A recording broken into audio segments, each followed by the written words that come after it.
Good afternoon, guys. Good afternoon, everyone. Di pa tayo nakaligo, guys. So, very quick vlog. Very quick vlog lang to, guys, no?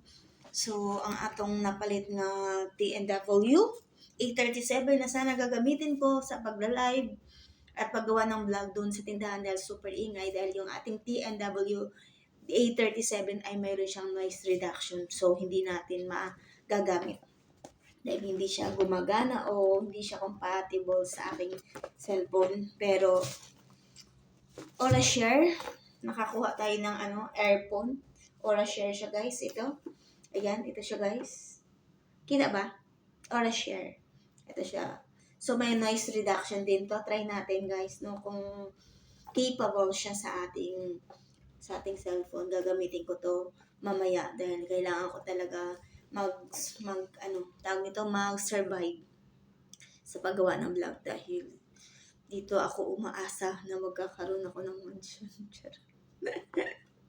Char! Akala mo ganda ng vlog. So talaga, kaya ako pinasok yung pag-vlog kasi alam ko dito, in case na magkaroon ka lang ng isang viral na video, sana one day.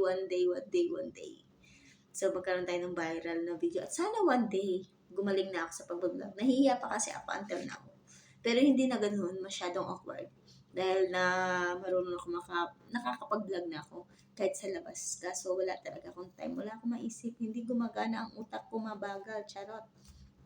Hindi gumagana sa Tsaka hindi ako nakakagala talaga.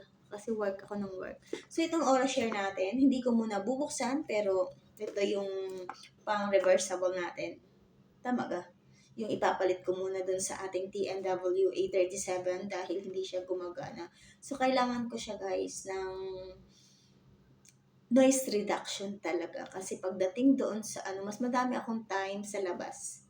Habang walang customer, gusto ko sana makagawa o maka-vlog man lang kahit pang reels.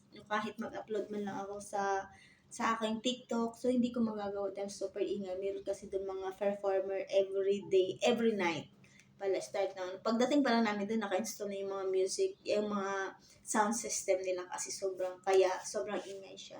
So, ito muna yung gagamitin natin for now dahil sa ating Aura Share TWS earphone is meron din siyang noise reduction. So, antay kayo guys sa ating follow-up video about this product. Bye-bye!